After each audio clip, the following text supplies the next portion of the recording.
na Band News FM, eleições 2020. Iniciamos hoje uma série de entrevistas com os pré-candidatos à Prefeitura de São Paulo. O primeiro convidado é o ex-governador de São Paulo, pré-candidato à Prefeitura, Márcio França, pré-candidato pelo PSB, já está conosco. Bom dia. Bom dia, Sheila. Bom dia, Felipe. Prazer voltar a falar com vocês e ouvir de novo a musiquinha das eleições, que sempre devolve esperança aí para as pessoas, né? É verdade. Bom, governador, na eleição de 2018, o senhor foi derrotado pelo atual governador João Dória no segundo turno por 52% a 48%, mas venceu na capital paulista por 58% a 42%. É nesse resultado que o senhor se apoia na tentativa de se reeleger aqui na disputa, ou de se eleger na disputa aqui na capital paulista? Não, nós temos uma longa história política. Eu já fui prefeito, fui governador, já fui secretário de Estado, portanto sou alguém experiente. O momento do Brasil exige alguém com experiência, mas com pulso, né? Então eu imagino que é isso que as pessoas vão buscar. E naturalmente o fato de ter ganho com quase 1 milhão de votos a mais que o Dória aqui na capital, ajuda bastante, porque me fez ficar conhecido. Quando eu era candidato da outra vez, muitas vezes eu andava, as pessoas não sabiam quem eu era. Agora é só tirar a máscara, colocar em qualquer lugar, e as pessoas começam a gritar, fora Dória, então eles olham para minha cara e já lembram um pouco assim como se fosse a disputa com o Dória, porque foi uma disputa mais intensa, é uma disputa leal, mas de qualquer maneira é dura, porque é um contra o outro, e foi a única disputa mais apertada no Brasil, né? E na capital a gente ganhou com uma grande diferença, e é evidente que esses números ainda refletem na cabeça das pessoas, né? Como se fosse uma brasa que você assopra e ela volta a pegar fogo, né? Agora, candidato, muito bom dia. O senhor deu um exemplo que está bombando, né, no nosso noticiário entre os nossos ouvintes, o uso da máscara. O senhor entende que o uso da máscara é ideológico? Não, eu acho que o uso da máscara é científico, né? Todo mundo tem que usar máscara, é uma questão de precaução. Aliás, o que eu não me conformo é que a máscara já é usada na China desde o ano passado. Em dezembro do ano passado, eu encomendei 1.000 máscaras para mim da China, daquelas de azuis, mais especiais de médico, e elas vieram, eu paguei 16 centavos. E eles depois pagaram na rede pública aqui, chegaram a pagar alguns reais pelas mesmas máscaras, né? Pelo despreparo em fazer as coisas antecipadamente, né? O que nós montamos aqui no Brasil, em especial São Paulo, que hoje é o líder nacional do fracasso de um tratamento do Covid, com as mortes e tudo mais, foi assim, uma sequência de erros muito graves. Claro que eu sei que ninguém faz de propósito, né? Mas tem que lembrar que praticamente tudo entrou por cumbica, né? Quer dizer, então, assim, do ponto de vista do governador, que tinha ido para a China, visitar Xangai, que fica ao lado do epicentro da doença, e não percebeu ninguém lá com a máscara para trazer para cá a ideia de antecipar, né? Aí não, fizeram o cara na corona aqui, acabou provocando mais gente e nós estamos vivendo essa situação que ainda vai ter muita consequência, né? Porque, Felipe, agora é que vai começar a ter o reflexo da parte financeira, porque até então nós estamos com 2.600.000 pessoas só na capital vivendo por R$600, mas esses R$600 não vai ser para sempre e evidentemente que as pessoas terão muita dificuldade financeira. Eu pergunto, obviamente eu sabia a resposta do senhor, porque eu sei que o senhor se baseia na ciência, nos estudos sérios, mas pessoas que acreditam que o uso da máscara é ideológico têm título de eleitor e podem optar por um candidato A, um candidato B nas eleições com base nesse arremedo de ideologia. Então, por isso que eu pergunto. Agora, ainda nessa linha, a atuação do governo do Estado, de governos de modo geral, mas do governo do Estado e da Prefeitura de São Paulo, foi distinta da atuação do governo federal, especialmente nas regras de restrição. O senhor tem acompanhado. Vamos imaginar que, se eleito, o senhor vai encarar uma realidade de Brasil ainda sem vacina. Tomara que não, mas podemos, é considerável essa possibilidade. O senhor tende a ser mais restritivo ou adotar uma visão mais próxima do governo federal?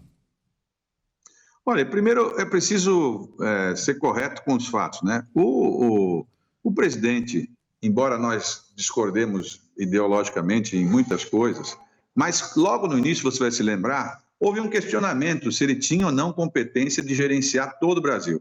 E houve uma interpretação do Supremo, que aliás é correta, que como nós temos uma federação, prefeitos e governadores têm também competência de fazer legislação e legislar sobre situações de saúde pública.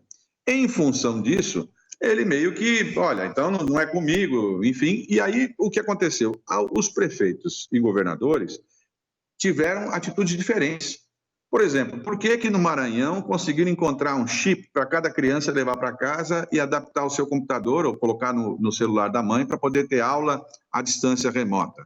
Se você dissesse o Maranhão tem arrecadação de São Paulo, era compreensível. Mas não é verdade. A estrutura de São Paulo é muito maior. Toda a nossa estrutura de saúde pública, a nossa rede educacional, a nossa arrecadação em São Paulo é muito maior. E aqui não foram feitas as coisas mínimas. Uma delas, a mais simples de todas, essa é a mais rasa, era colocar gente para poder fazer a limpeza dos corrimões dentro dos ônibus e dos metrôs.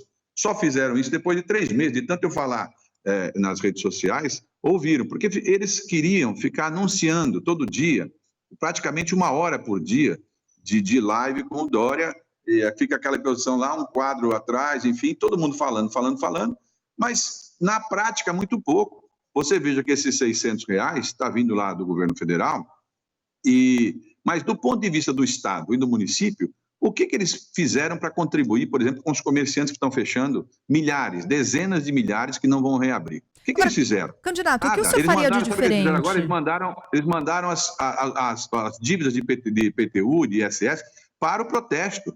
Em Moema, eu fui lá outro dia, os caras, mas pelo amor de Deus, eles estão mandando nós somos protesto. Eu fui a Brasilândia na sexta-feira, e os moradores receberam 5 anos de IPTU, todos eles receberam 5 anos atrasado e vai todo mundo para o protesto. Veja, é uma coisa insensível. A impressão que dá é que eles estão num mundo de Bob, uma coisa assim, é um mundo paralelo. Então, eles não atinaram direito o sofrimento da vida das pessoas. Candidato, o que o senhor, então, faria de diferente do que vem fazendo o prefeito de São Paulo, Bruno Covas? E quando a gente observa de fora, né, às vezes é mais fácil criticar. O senhor não vê aspectos positivos também na condução? Olha, positivo mesmo é a valentia dele, de trabalhar, de ficar resistindo com a doença, enfim, um rapaz com aquela idade, podia muito bem, até porque todos nós, quando estamos com um problema qualquer, já ficamos, às vezes, indispostos para sair de casa. Ele fez o papel dele, herdeiro do sangue do Mário Covas, que é um homem extremamente decente. O Bruno é um bom rapaz, apenas ele não consegue, porque ele hoje é refém de uma engrenagem montada pelo Dória, que controla 50 vereadores e que tomam conta dele, decidem, mudam regional. Ninguém na prefeitura, se você perguntar para um servidor, ninguém ouve o que fala o prefeito, as pessoas ouvem o governador e os vereadores, né? Então, é claro que tem que ser diferente, não dá para ser assim. São Paulo não é um departamento do governo do estado. A cidade é uma coisa muito mais poderosa, ela conduz, né? E por isso que eu aceitei, inclusive, esse desafio da disputa, essa convocação, porque São Paulo é a única cidade capaz de poder, talvez, reorientar o Brasil. Essa briga de Dória com Bolsonaro e Bolsonaro com Dória, ela é inútil do ponto de vista da gente que é cidadão. O que tem a ver com isso? A eleição presidencial é daqui a 3 anos. Eu quero saber quem é que vai resolver o problema do meu filho, que está sem aula, dos meus netos que estão sem aula e que até agora não tem nenhuma orientação para um lado nem para o outro. Aí me pergunto, você é a favor de voltar às aulas? Mas como é que eu posso ser a favor se a sala de aula das escolas municipais não foram adequadas? Se os professores não foram vacinados e também, aliás, não foram testados para ver quem tem e quem não tem, ou quem pegou e quem não pegou. Se os banheiros da rede pública, muitos deles não têm papel higiênico, não tem como é que chama, sabonete líquido. Então é claro que todo mundo está inseguro. Olha, Sheila e Felipe, pasmem, eu não me conformo de todo dia as pessoas não falarem isso. Nós estamos na metade de agosto, está quase acabando agosto. Acreditem, os uniformes escolares não chegaram esse ano. Em agosto? Mas, sinceramente, agora vai fazer uniforme para quê? Não é? Porque em agosto já não adianta mais uniforme. Ou seja, eles não acertaram na condução, se perderam. É claro que você tem razão, de fora é mais fácil, né? Porque todo mundo, olhando de fora, às vezes, dentro tem uma situação. Houve queda de arrecadação, e tudo isso teria que ter criatividade, mas essencialmente eles bateram cabeça. Esse vai e volta, rodízio, põe rodízio, tira ônibus, aí eu não falo, aí... Olha, hospital de campanha, eles montaram hospitais de campanha, às vezes em lugares onde do lado haviam hospitais públicos, fechados, que se eles adaptassem, evidentemente, pelo menos sobraria um legado para depois da campanha, né? Agora nós vamos ter, eu tenho sugerido, você perguntou aí para o futuro, que no ano que vem quem assumir, vai assumir com um orçamento menor, cheio de problemas e um povo desanimado. Eu tenho sugerido um plano Marshall aí de 1 ano, regra de emergência, né? Primeira regra de emergência, nós vamos ter que criar alguma condição para essas pessoas, porque é uma multidão de gente recebendo R$600 que não vai receber. Eles vão comer o quê? E nós vamos ter uma explosão de violência, claro. Então, nós vamos colocar o nosso programa lá de alistamento cidadão, aquele programa com os jovens de 18 anos, todos os jovens das cidades alistados, conosco aqui, e esses meninos vão receber metade de um salário mínimo, e da onde vai sair o recurso? Nós vamos extinguir 100% dos cargos de comissão, né? Hoje são 6 mil cargos de comissão, indicados por vereadores, partidos, etc. São 6 mil, e ganham em média R$10 mil por mês. Ora, tudo bem, eu até entendo, eu acho que precisa ter cargo de comissão, mas num momento de emergência, alguém tem que cortar alguma coisa. Essa é uma das coisas que tem que cortar para poder gerar a receita para se dar para esses rapazes, por exemplo, e a gente atenuar um pouco da situação.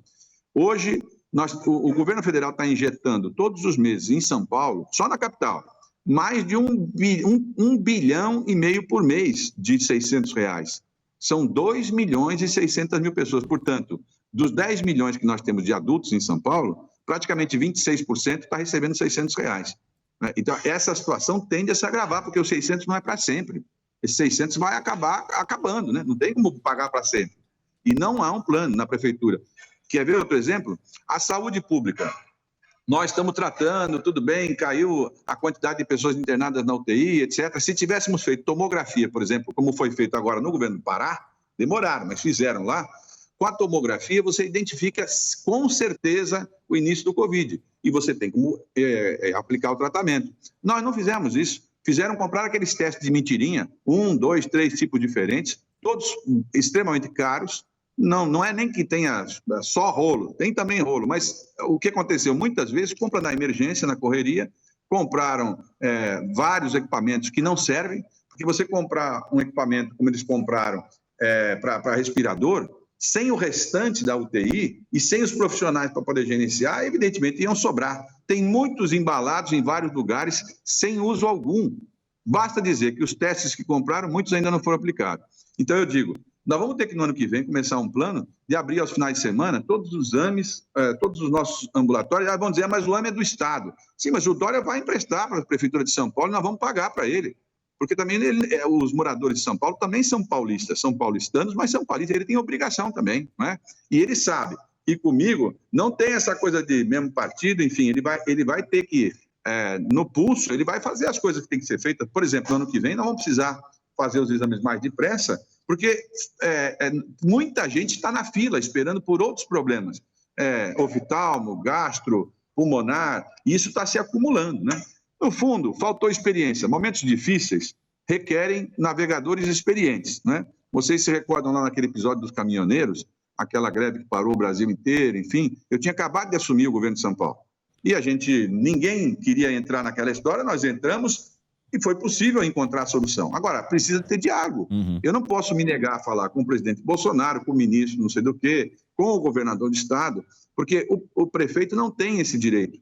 Nós precisamos, quando você assume uma função pública, você está a serviço da maioria, mas você governa para todos. Quer dizer, todos têm que ser atendidos. Você não pode tratar só os seus, né? Agora, candidato Márcio França, conversando conosco aqui na Band News FM.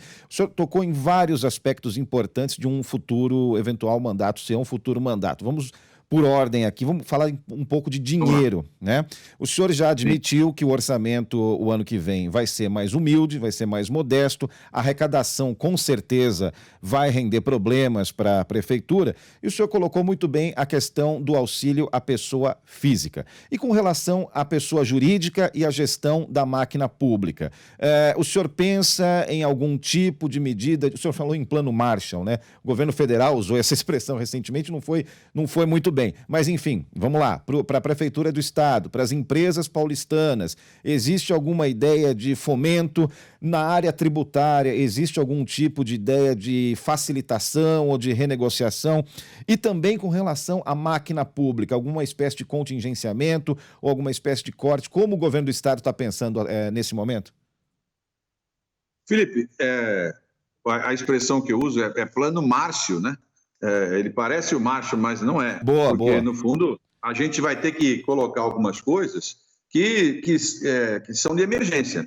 Por exemplo, quando eu falo em cortar 60 milhões de reais por mês só de cargo em comissão, eu sei que você governa também com cargos de comissão, eles são importantes. Mas, numa emergência, você tem que, de algum lugar, você tem que começar a sacar, tirar. Há diversos assuntos tributários em São Paulo que estão mal conduzidos. Não vou nem falar da dívida ativa, mas, por exemplo, você sabe que nós estamos pendurando aqui, nós estamos pedalando, quer dizer, a Prefeitura de São Paulo e o Governo de São Paulo estão pedalando o pagamento de precatório, né, e estão pedalando também o pagamento da dívida com a União. Então, todo mundo está pedalando. Essa pedalada, ela vai acabar, porque no ano que vem não tem mais essa situação. A ideia é que volte a se pagar. Então, eles estão fazendo o máximo para chegar na eleição. Correndo para poder fazer a inauguração do jeito que dá, pinta meio molhado ainda para poder inaugurar, mas há um fator que não escapa. Nós precisamos ter gente que já tenha comprovado, que já tenha feito experiências assim. Quando eu fui prefeito, o meu orçamento da cidade de São Vicente, que tinha na época 300 e poucos mil habitantes, era de 68 milhões. Quando eu saí, era 600 milhões, 4 anos depois, porque o poder público ele não consegue tributar com habilidade se ele não tem gente com experiência tocando. O exemplo mais típico dessas histórias é esse. Por exemplo, existe um fundo para pagamento de precatório que, antes de sair, eu falei para o Dória, vai usar esse fundo que está lá no Tribunal de Justiça, saca esse valor e elimina esses precatórios. Foi uma emenda constitucional do Serra.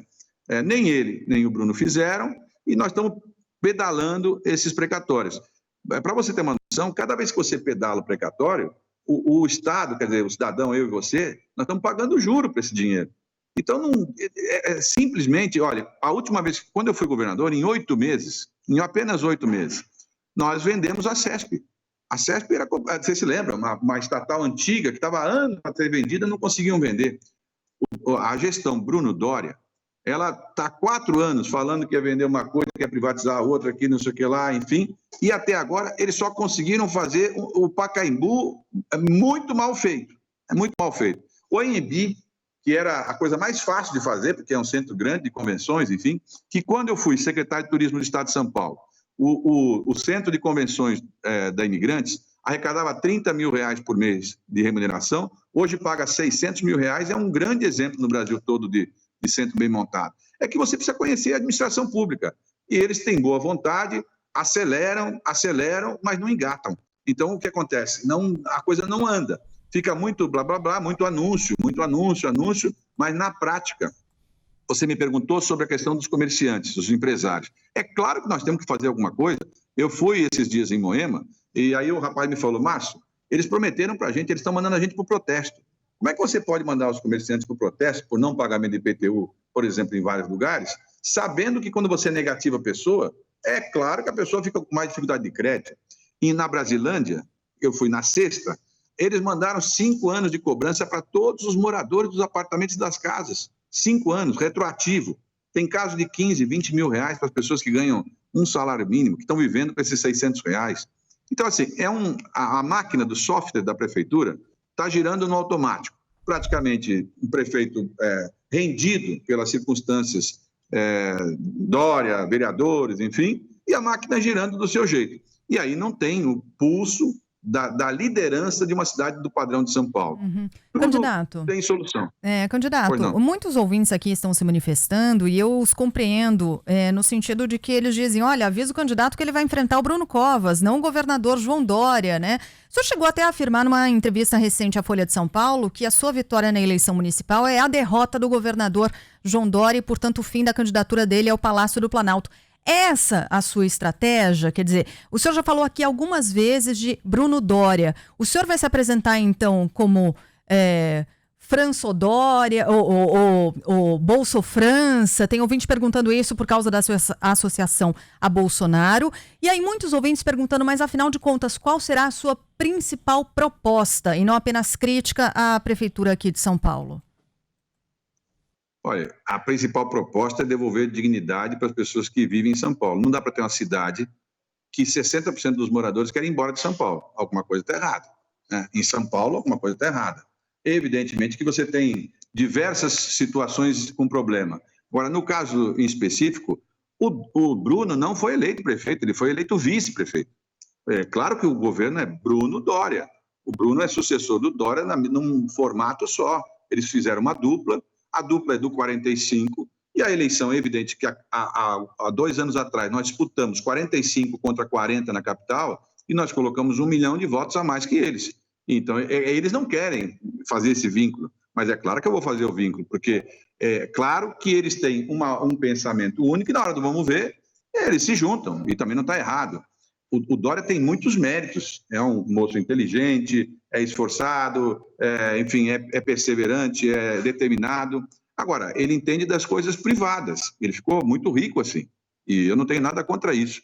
Agora, para as coisas públicas, ele tem dificuldade, ele não consegue ter sensibilidade. E claro que vão ter que ouvir isso muitas vezes de mim, porque ele disse que ia cumprir os 4 anos, não cumpriu, disse para todo mundo que ia se eleger governador para ficar os 4 anos, e já está falando em sair agora para disputar a eleição contra o Bolsonaro, e portanto não vai cumprir de novo, né?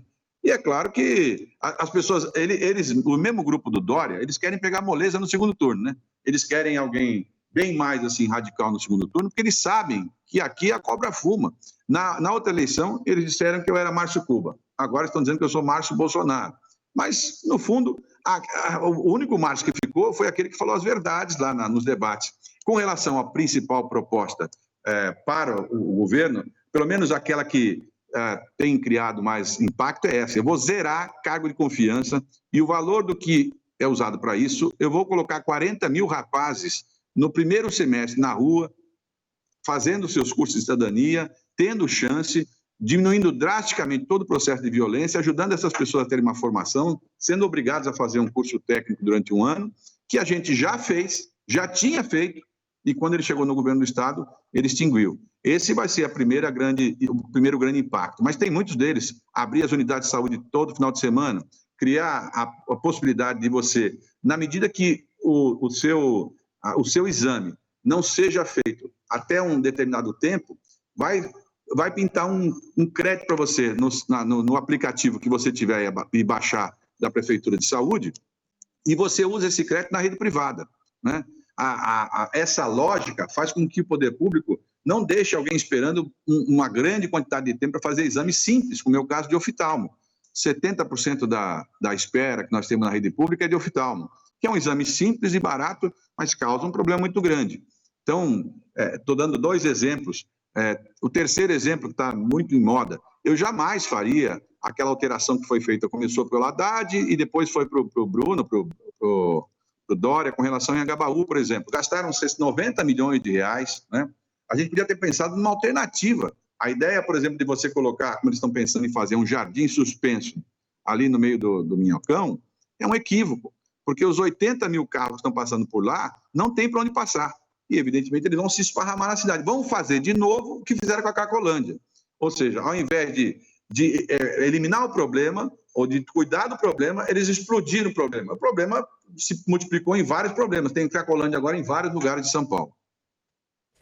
Muito bem, a gente está com o tempo já esgotado. Eu quero agradecer, claro que a primeira de muitas entrevistas, a gente tem ainda pela frente 3 meses até a realização do primeiro turno desta eleição. Hoje a gente deu o pontapé inicial a essa cobertura, a série de entrevistas com pré-candidatos aqui à Prefeitura de São Paulo, recebendo o Márcio França, pré-candidato pelo PSB, ex-governador de São Paulo. Candidato, obrigada pela entrevista, até uma próxima.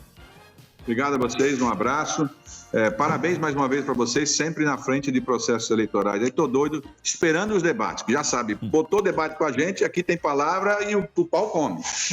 Obrigada, um abraço. E é isso, mais uma vez a Band sai na frente, realização dos debates. É claro que é um momento em que se discute muito exatamente como serão, quais serão os protocolos para a realização desse debate, né, dada a pandemia. Mas sim, mais uma vez a Band deve sair na frente com os primeiros debates entre os candidatos à Prefeitura de São Paulo, ou às prefeituras, né, porque são diversos debates envolvendo também outras cidades além de São Paulo. Agradeço muito aqui as manifestações dos nossos ouvintes, falando, poxa, a gente quer ouvir mais propostas, né? E a ideia, tinha um pessoal falando, não aguento mais política, mas a gente precisa, a gente não pode ser apático em relação à política, a gente precisa, né, conhecer os candidatos, entender exatamente propostas, saber do que se trata para fazer melhor as nossas escolhas. Então, obrigada àqueles nossos ouvintes que se manifestaram, estavam olhando meio, vai começar tudo de novo esses próximos 3 meses, mas é importante que a gente se aprofunde nos temas, que a gente entenda melhor, para que a gente viva uma cidade cada vez melhor. Então, obrigada aqui a todas as manifestações no 999-592-100, 999-592-100. E aí, nessa semana, a gente tem mais entrevista aqui na Band News FM, Eleições 2020. Até porque, né, Sheila, não existe alternativa a isso, né? A alternativa a isso é não ter debate, não ter eleição, não ter voto, ditadura, né? Qualquer que seja o lado, a alternativa à democracia não é viável, não pode existir uma alternativa à democracia. Não inventaram ainda, né?